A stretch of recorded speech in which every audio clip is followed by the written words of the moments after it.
Hello दोस्तों, स्वागत है आपका प्रयास फिट टारगेट में। कैसे हैं आप लोग सभी? उम्मीद आशा यही है कि आप लोग सब स्वस्थ होंगे।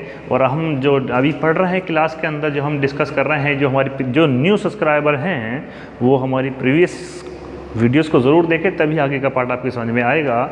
और आज हम डिस्कस करेंगे, हमने ये लास्ट वीडियोस में हमने डिस्कस किया है, जैसे मध्यकालीन भारत के अंदर पढ़ा है हमने इल्तुतमिश के बारे में, रज़िया सुल्तान के बारे में। यानी रज़िया सुल्तान की मृत्यु के बाद जब कैथल के समीप उसकी मृत्यु हो जाती है, जो अगला शासक होता है दिल्ली सल्तनत पर, उसका नाम होता है गयासुद्दीन बलबन। क्या होता है प्यारे बच्चों? गयासुद्दीन बलबन। तो हम इसी के बारे में डिस्कस करेंगे कि गयासुद्दीन बलबन क्या है।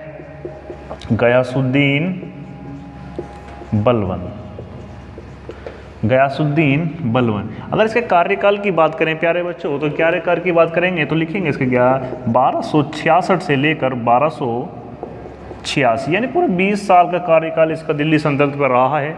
तो बात करेंगे इससे आगे चल के, तो गयासुद्दीन बलबन जो था अलबरी तुर्क था। कैसा तुर्क था बच्चों? अलबरी तुर्क था। यानी इल्तुतमिश की जो 40 दल की मीटिंग थी, जो 40 दल बनाया था उसने, उसके अंदर गयासुद्दीन बल को भी एंट्री मिल चुकी थी। तो उसमें अमीर की संख्या जो 40 दल बनाए थे, तो उसी में किसका नाम भी था? गयासुद्दीन बलबन भी था। अपने जो प्रभावशाली आक्रमणों से इसने सभी का ध्यान अपनी ओर आकर्षित किया, और आगे चलकर यही बना दिल्ली का सल्तनत का सुल्तान, यानी शासक किसने किया? गयासुद्दीन बलबन ने किया। बात करें आगे चल के इसी के कार्यकाल के अंदर, बात करें तो दो महत्वपूर्ण, यानी एक महत्वपूर्ण विख्यात कवि जिसका नाम सुना होगा आपने, विख्यात कवि था यहाँ पर जिसका नाम सुना होगा अमीर खुसरो। यानी इसके शासनकाल के अंदर बहुत फेमस एक कवि विख्यात था जिसका नाम था अमीर खुसरो। और अमीर खुसरो को उपाधि बड़ी खतरनाक दी थी प्यारे बच्चों, देखेंगे यहाँ पे। इसे कहा जाता था तूतीए हिंद। ये क्वेश्चन पूछ लिया गया है, ये क्वेश्चन पूछ लिया गया है, MTS में पूछा क्वेश्चन है, अभी हाल फिलहाल के अंदर क्वेश्चन पूछा है कि तूतीए हिंद की उपाधि किसे दी? अमीर खुसरो को दी गई प्यारे बच्चों। यानी भारत का तोता किसे कहा जाता है? भारत का तोता किसे कहा जाता है? तो प्यारे बच्चों इस अमीर खुसरो को कहा जाता है। एक नंबर का क्वेश्चन अभी हाल फिलहाल में क्वेश्चन एग्जाम में पूछा है, MTS SSC के अंदर पूछा हुआ क्वेश्चन है। आगे चलते हैं प्यारे बच्चों। आगे जब इनने अटैक किए, मंगोलों पर आक्रमण करके मंगोलों को हराया, तो इसने अपना लोगों का ध्यान अपनी ओर आकर्षित किया। तो प्यारे बच्चों इसको उपाधि दे दी गई जिल्ले इलाही की उपाधि। तो गयासुद्दीन को उपाधि किसकी दी गई? तो प्यारे बच्चों उपाधि दी गई जिल्ले इलाही की। जिल्ले इलाही की उपाधि से इसको नवाजा गया, जिसका अर्थ होता है जिल्ले इलाही का ईश्वर की छाया। ईश्वर की छाया। किसकी छाया? ईश्वर की छाया। शेडो, ईश्वर की छाया। जिल्ले इलाही की उपाधि से इसको नवाजा गया। आगे चलकर क्या होता है कि इसका एक लड़का होता है जिसका शहजादा मोहम्मद, इसका बेटे का नाम होता है शहजादा मोहम्मद। और शहजादा मोहम्मद को मंगोल सेना अपने चारों ओर घेर कर उसे पकड़ लेती है। पकड़ने के बाद 1286 ईस्वी में, पकड़ने के बाद यानी इसके बेटे का नाम होता है, पुत्र का नाम लिखेंगे, इसके पुत्र का नाम होता है प्यारे बच्चों, पुत्र का नाम होता है शहजादा मोहम्मद। शहजादा मोहम्मद। इसको कौन घेर लेते हैं प्यारे बच्चों? तो इसको घेर लेते हैं, चारों ओर से घेर लेते हैं मंगोल सेना। कौन सेना घेरेगी बेटे? मंगोल सेना घेर लेती है। और घेर कर कुछ समय के बाद इसकी हत्या कर देती है। कुछ समय के बाद इसकी हत्या कर देती है। हत्या करने के बाद यानी उसको इतना सदमा पहुंचता है शहजादा मोहम्मद की मृत्यु के बाद, बलबन को इतना, मतलब इसको इतना सदमा पहुंचता है कि इसके जो पुत्र की हत्या का सदमा सहन नहीं कर पाता है, और आगे चलकर इसकी मृत्यु हो जाती है। यानी 1200 की बात करेगा, मृत्यु की बात करेगा तो 1286 में बलबन की मृत्यु हो जाती है। ज़्यादा इंपॉर्टेंट है नहीं बलबन, बट ये है कि कई बार पूछा गया कि वो ये विख्यात कवि कहाँ पर, मतलब कौन किसके कार्यकाल में था? तो गयासुद्दीन बलबन के भी कार्यकाल में था, जिसे तूतीए हिंद के नाम से भी जाना जाता है। ठीक है प्यारे बच्चों, आगे जब चलते हैं तो इसके ही यानी गयासुद्दीन बलबन के जो सेनापतियों में से था एक, जिसका नाम था जलालुद्दीन। यानी ये एक वंश खत्म हो जाता है, ये वाला वंश खत्म हो जाता है। इसके बाद वंश आता है हमारे पास खिलजी वंश। कौन सा बेटे? ये खिलजी वंश। अगर बात करें खिलजी वंश की, तो खिलजी वंश के जो संस्थापक होते हैं जिनका नाम होता है जलालुद्दीन फिरोज शाह खिलजी, यानी खिलजी वंश के संस्थापक जलालुद्दीन फिरोज शाह खिलजी। अगर खिलजी वंश की बात करें तो 1290 से लेकर 1320 का कार्यकाल इनका रहता है। बात करें फिरोज शाह तुगलक की, फिरोज शाह खिलजी की बात करें तो खिलजी कार्यकाल इन्हीं के कार्यकाल के अंदर एक सूबेदार होता है। क्या होता है मेरे बच्चों? सूबेदार होता है। तो गयासुद्दीन मतलब वो अपने क्या है, लोगों का जो ध्यान होता है अपनी ओर आकर्षित करता है, और आगे चलकर काफ़ी फेमस होने के बाद, क्योंकि मंगोलों से लड़ाई वो भी करता है, आगे चलने के बाद सारा का सारा कार्यभार किसके ऊपर आता है? जलालुद्दीन फिरोज शाह खिलजी के ऊपर आता है, और यहीं पर कर देता है वो बेटे खिलजी वंश की स्थापना। कौन से वंश की स्थापना बेटे? खिलजी वंश की स्थापना। जब स्थापना कर देता है तो कई बार क्वेश्चन पूछा है कि कब से कब तक किया गया, कब से कब तक होता है इसका, तो खिलजी वंश की स्थापना करेंगे। मैं इधर को लिख देता हूँ इसको, 1 मिनट।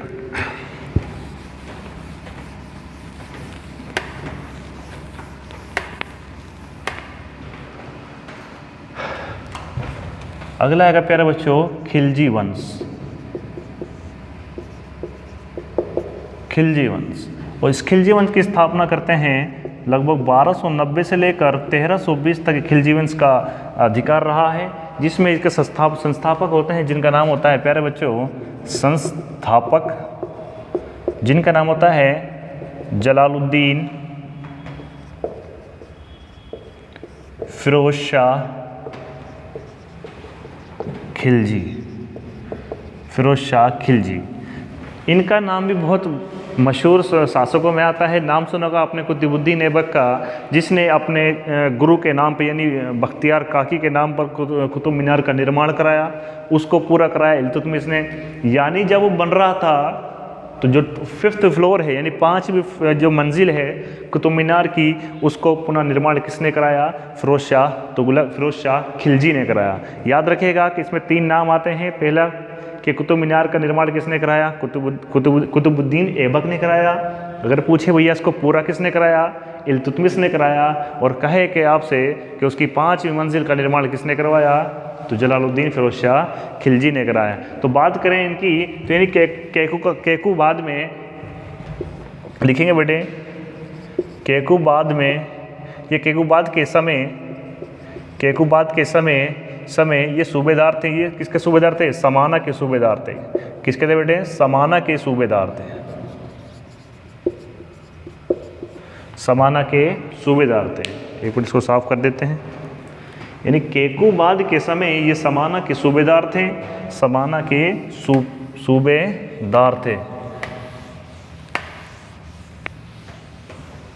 जब ये सूबेदार थे तो किसी न किसी पद पे होंगे। उस पद का नाम था, लिखेंगे सर ए, उस पद का नाम था सर ए जहादार। सर ए जहादार के पद पर ये नियुक्त है। सर ए जहादार के पद पर नियुक्त थे। तो नियुक्ति हो गई इनकी सर ए जहादार के पद पर। ठीक है, सर ए जहादार के पद पर इनको नियुक्त कर दिया गया। बाद में इनको और उपाधि दे दी गई। इसके बाद क्या होता है, इन्हें खिलजी वंश का जो संस्थापक है फिरोज शाह खिलजी, इन्हीं के कार्यकाल के अंदर एक कवि जो बताया कि जो गयासुद्दीन के कार्यकाल में कवि थे अमीर खुसरो, वो भी इन्हीं के भी थे। और इनके साथ एक और कवि थे, तो कवि का नाम भी लिख लीजिएगा बेटे, अमीर खुसरो। और एक थे बेटे हसन देहलवी। हसन देहलवी। बात करें जलालुद्दीन फिरोज शाह खिलजी की, तो इनका नाम, इनका भतीजे का नाम सुना होगा आपने, जिसका नाम है अलाउद्दीन खिलजी। क्या नाम प्यारा बच्चों? अलाउद्दीन खिलजी। अलाउद्दीन खिलजी इनका भतीजा भी था। बाद में आगे चलकर उसने, यानी इन्होंने जलालुद्दीन फिरोज शाह खिलजी ने अपनी बेटी शादी कर देते हैं। तो यानी दामाद और भतीजे की बात करेगा तो कौन आएंगे बेटे? तो लगाएंगे भतीजा वे दामाद, जिसका नाम है अलाउद्दीन खिलजी। बात करें अलाउद्दीन खिलजी, यानी खिलजी वंश के संस्थापक जलालुद्दीन फिरोज शाह खिलजी का ये सिर्फ एक ही मकसद था कि उसका मकसद क्या, क्योंकि उत्तर भारत पे राज कर रहे थे, उनका मकसद था कि दक्षिण भारत पर अपना राज कैसे करा जाए, क्योंकि वहाँ पर धन की अपार संभावनाएं थी। तो इसी वजह से इसका ये दक्षिण भारत को आक्रमण करने का पूरा अधिकार किसे दे दिया गया, वो अपने दामाद और भतीजे अलाउद्दीन खिलजी पर दे दिया गया। अलाउद्दीन खिलजी की बात करें तो इनके माता पिता बचपन में ही गुजर जाते हैं, तो आगे का पालन पोषण कौन करता है बेटे, जलालुद्दीन फिरोज शाह खिलजी करते हैं। तो जब इनको भेजते हैं यानी दक्षिण भारत में, कौन से भारत में बेटे,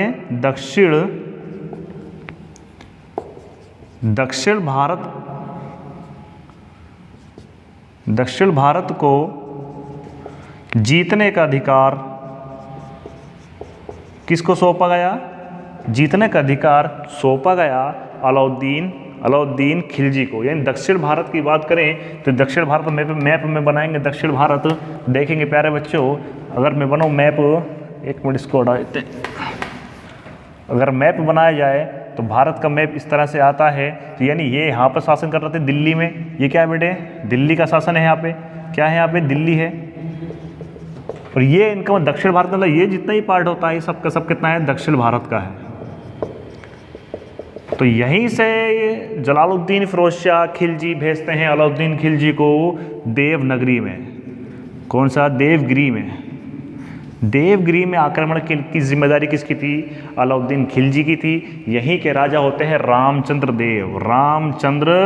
देव। तो प्यारे बच्चों, रामचंद्र देव पर अटैक किसने किया, अलाउद्दीन खिलजी ने किया। और यहीं से इतना धन, अपार धन लूट कर ले जाता है। यानी इतना धन होता है कि जब इस जीत की खुशी के अंदर, तो ये जो अलाउद्दीन खिलजी होता है, ये मानकपुर कड़ा का, यानी इलाहाबाद ज़िले का नाम है कड़ा मानकपुर, यहीं का सूबेदार होता है।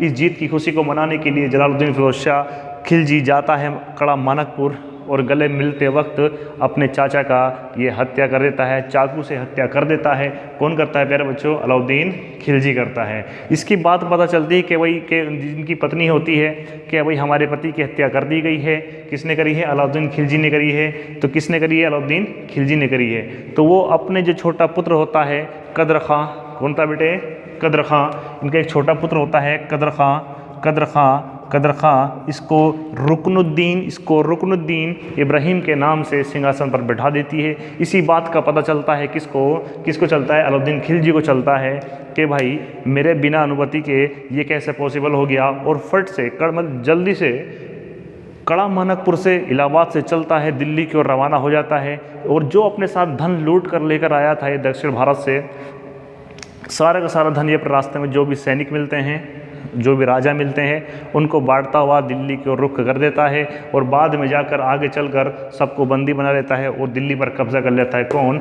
अलाउद्दीन खिलजी। बात करें अलाउद्दीन खिलजी की तो इनकी शादी होती है जिनका नाम होता है मेहरुन्निसा। जलालुद्दीन फिरोज शाह खिलजी की बेटी होती है जिनका नाम होता है मेहरुन्निसा। तो शादी की बात करें तो किससे होती है बेटे शादी, विवाह इनका होता है, शादी होती है मेहरुन्निसा से शादी होती है इनकी। ठीक है, जब शादी होती है तो दहेज में इनको वही मिलता है, इलाहाबाद ज़िले का कड़ा मानकपुर। उसके बाद क्या होता है, आगे चलकर कार्यकाल होगा बेटे किसका, अलाउद्दीन खिलजी का। अलाउद्दीन खिलजी की बात करें तो इनका काफ़ी सारा मतलब ये जिज्ञासी मतलब महत्वाकांक्षी बंदा था, मतलब ये आदमी था। ठीक है, यही आगे चलकर नाम सुनोगा मेवाड़ की राजधानी चित्तौड़ का उन्होंने राणा रतन सिंह पर अटैक किया। ठीक है, इससे आगे का पार्ट पढ़ेंगे बाद में। ठीक है, आज तक के लिए इतना ही, और बाकी जो पुरानी वीडियोज़ हमारी हैं वो ज़रूर देखते रहें। आपसे मिलते हैं नेक्स्ट वीडियो में। थैंक यू, धन्यवाद।